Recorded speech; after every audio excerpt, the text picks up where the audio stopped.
So did anything big happen this Sunday? Apparently there was some football game on. Yeah, you know that one that you're obligated to watch while eating delicious food and chicken wings once a year? Super Bowl Sunday featured a highly entertaining battle between the Kansas City Chiefs and Philadelphia Eagles. Glendale, Arizona is where it all went down. The Chiefs back in the Super Bowl for the third time in the last 4 years. Patrick Mahomes and the Chiefs facing Jalen Hurts and the Philadelphia Eagles.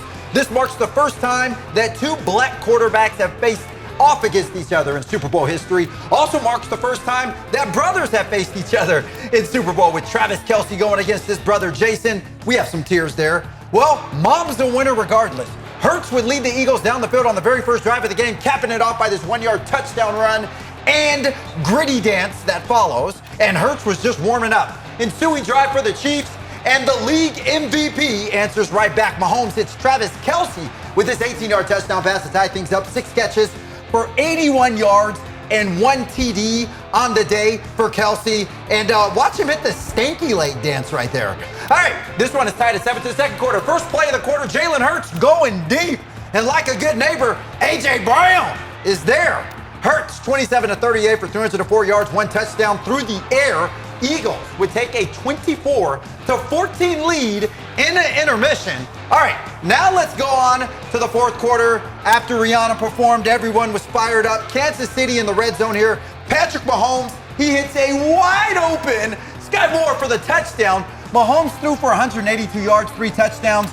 Mind you, this was on a bum ankle. That would give the Chiefs an 8-point lead, but just like fanny packs and flat tops, the Eagles would come back. They march right back in the red zone. Jalen Hurts runs this in for a touchdown. That's his 3rd rushing touchdown of the day. Hurts becomes the first player since Terrell Davis to rush for 3 touchdowns in the Super Bowl. You see him right there. He just converted the 2-point conversion. So we have a tie game, ensuing drive for the Chiefs. And this was the most controversial play right here. 3rd and 8 for the Chiefs. Mahomes looking for Juju. But wait a minute. There is a flag on the play, y'all. Yeah, you just saw the ref call it defensive holding on the Eagles. Let's look at that one more time to see what happened. You see Juju trying to get off. There's a little touch and bump off the back right there. I don't know, guys. Essentially, that call decided the game. Now, Harrison Buckner will come in right here to kick what would be the game-winning field goal.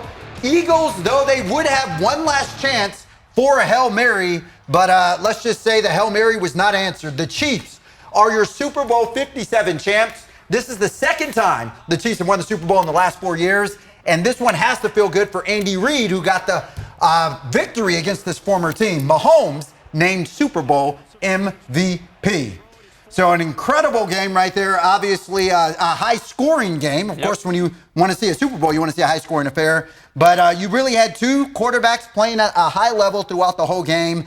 And there's not enough that can be said about Patrick Mahomes. He's diagnosed with that high ankle sprain. You literally saw him limping out there toward the end of the second quarter and end of the half. But he somehow puts his team on his back and is able to make a play down the stretch and win the game, Matt. Yeah, Mahomes is a gamer. He's proven that time and time again. He did that in the AFC Championship game in order to punch their ticket to get to the Super Bowl. And then he showed it again on the Super Bowl. There's a reason why he's the MVP. There's a reason why many consider him to be not only the best quarterback in the league, but the guy who is now taking the league over now that Tom Brady is done. But I also want to talk about Jalen Hurts a little bit too, because to have 3 rushing touchdowns in this game, to throw the pass that he did to Brown for the touchdown, this pass that you're seeing right here on your screen, like he stepped up in moment after moment after moment. It is not easy to duel with the Kansas City Chiefs on that big of a stage. I also know that the field conditions weren't the best. That was a major talking point, unfortunately, with all the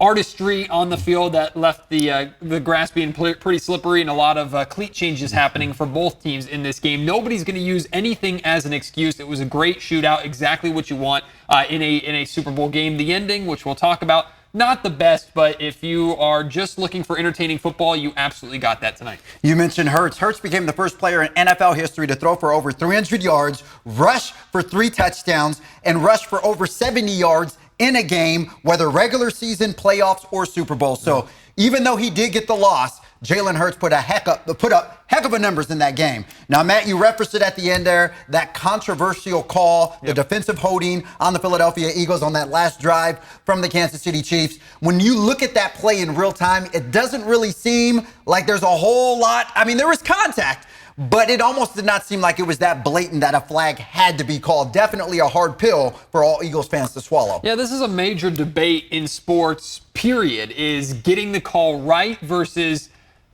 trying to get the game to be as best as it possibly could be. And the reality is, for the game as good as it was today to end in this way, it's a major letdown. Now, at the same time, if by definition there's contact made there, there's a hold there, that is a holding penalty.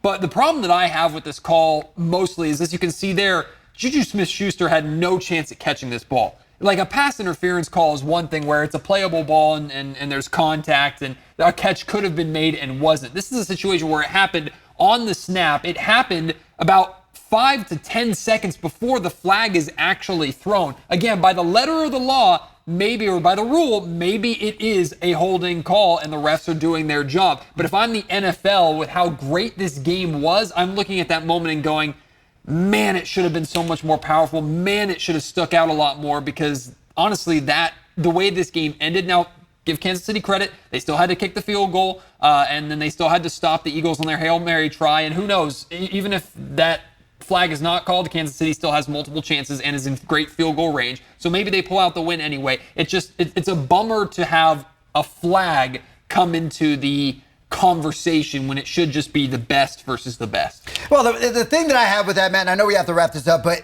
a game never comes down to one bad call. And I think a lot of times, unfortunately, when you see calls like that in the last 2 minutes of a game that, in a way, dictates the outcome, it really doesn't. Because you've had how many minutes before that? There's 60 minutes in an NFL game. So 58 minutes prior to that, you guys had a chance, if you're Philadelphia Eagles, to make sure you don't put yourself in a situation for a game-ending call like that. So I understand the hysteria behind it. But at the end of the day, one call does not decide a game. Yes, it's unfortunate here, but there's a lot of other things. And if there's anyone who knows about not getting calls, it's the Sacramento Kings. My goodness. Well, make sure that you guys stick around. Coming up, we have the Lincoln girls basketball team out of Stockton joining us right here to talk about the success they're having. Stick around.